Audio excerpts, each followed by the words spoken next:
Welcome to Mere Finance. In our episode, we're going to continue with our commodity series. And we're going to talk about one of the biggest developments in Latin America, which is Panama. The Panama protests over a copper mine. So, tune in.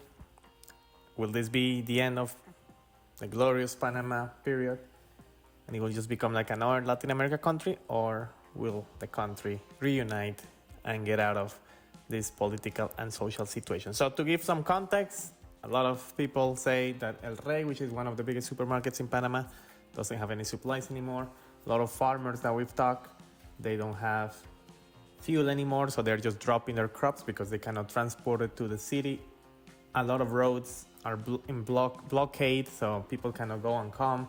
Supply chains totally destroyed because of the protests over a mine. So to give some context, First Quantum is the reason why all the Panamanians, most of the Panamanians are protesting. First Quantum is a mining company that just acquired a new license in Panama in a mine 120 kilometers or 80 miles from Panama City. But there's some funny aspects here because although the mine is from Canada, we're going to see the amount of benefits that it brings to Panama, but also Suntrax, which is the biggest union organization in Panama in the mining sectors, says, look at this, Dipuratas, totally disrespecting senators. They say they're in bed with First Quantum and that they're going to keep going and protesting and blockade the whole country until the mining company gets out of Panama. So they don't care if the whole population gets hungry, if all the supply chains get destroyed. Their only concern is to kick out this First Quantum company from Panama, which is highly populistic, highly Marxist. So let's just give geopolitical context. So First Quantum is a Canadian miner. His revenue, 80% comes from copper. And the funny part is that it holds operations since 1998 in Panama. The mine exists already, but because they got a new license, now everyone is losing their mind. And this is what's happening. It's not only a protest, it's also the image that Panama has in the world, because Panama will lose its appeal as the stable jurisdiction that upholds rule of law. So the propaganda that all these unions and all these NGOs and all these people that supposedly care about the environment is actually going to destroy not only the Panamanian people but the government. And who benefits the most? Well, there's a lot of people that want the mine to go. The competitors, geopolitical players, and other employers. Competitors, of course. You don't want to have a big mine there that pays good money, because then you have to raise your wages to bring talent and more people. Geopolitical players, China wants to be part of it. China wants to own a lot of this. The big countries want to be part of this Panamanian mine. So giving it to a Canadian company, giving that license, it's not good because China wants to take part of it. And as we said, competitors as well, big employers. What is sad about this is Panama, when I've been, I always said Panama doesn't have the Latin factor. The Latin factor is full of political instability, full of bad infrastructure, full of dependent on only one commodity or service. The Latin factor is something that keeps Latin America as a third developed region. And what happened with Panama is one of the top tier per capita food production centers in the world. And because in the end, it's hunger that makes neighbors turn on each other. So Panama has been abundant. There is no many migration of Panamanians across. Why? Because they have the Panama Canal, which brings a lot of money, great wages. It also brings a lot of trade. There is no banking regulation, so banking system basically works free, low interest rates, low income, sales tax, low income tax. It's a country that uses the USD as its base currency, so there is no foreign exchange rate risks. It's a very diversified industry in services, in banking, in trade, in supply chain. So it's the country that is the least Latin in Latin America. So, and you can see here the globalized belt and road, everything basically goes through the Panama Canal from China, the States, South America, Africa, Asia Pacific. Most of the trade goes through Panama. So it's a special economic zone, absolutely marvelous.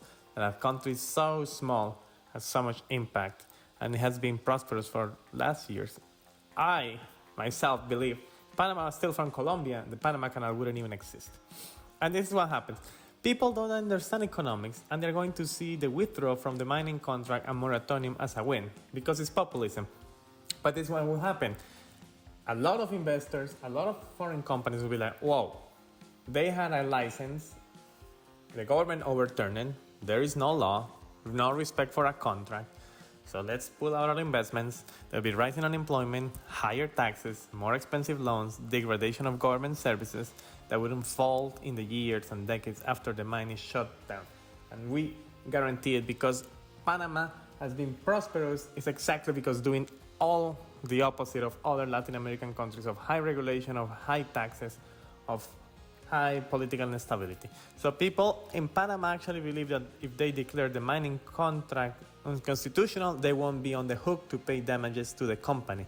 Even the lawmakers, the senators, don't understand that there are international courts above them, and the Panamanian government is going to pay for all that. And look at this. Look at what we saw in the contract. Concesionaria, which means the mining company, First Quantum, will pay 395 million balboas, so dollars, $395 million to the Panamanian state within the next 30 days after signing the contract. Imagine that. And then you start getting royalties. It's a great deal for the Panamanian people. And the worst thing is, mining has been in Panama for years. But people prefer to be poor and supposedly protect the environment. But anyways, so basically, if you look at Panama, in reality, the canal and the mine are the only large-scale employers in the country offering really good jobs, other than maybe just banks. The lowest paid position at the mine, which we don't need a college degree, makes around 3 times the minimum wage, which is around $2,500, and twice the average. And engineering jobs there have a solid 5-figure jobs, which in Panama is pretty good. And you never know. Reasons to trigger a Marxist uprising. It could be a police shooting, it could be an election, it could be a border clash or a protest. And imagine in Panama now it's a copper mine that has existed for years. So if you look at finance, this is the beauty. People, I think, they're so ignorant. They should at least take a look into finance and how it benefits the country. First Quantum cash flow statements. Copper is 50% of the revenue in Panama. If it's half their operating cash flow, shareholders are getting $50 million a quarter.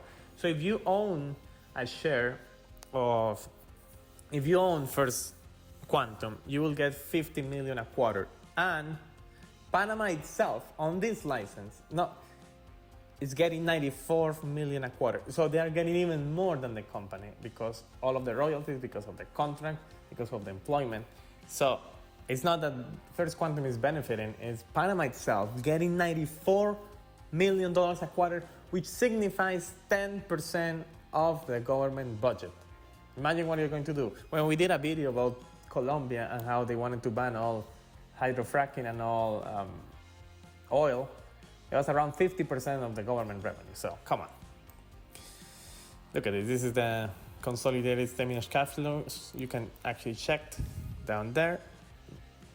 Around 50 million. So it is a sad situation what's happening in Panama. Hopefully the government stays strong and the rule of law is applied and people stop putting so much focus on the environment and actually start looking at common sense and facts. So I hope you enjoyed this video, and we hope Panama doesn't fall into the mediocrity of the Latin American identity.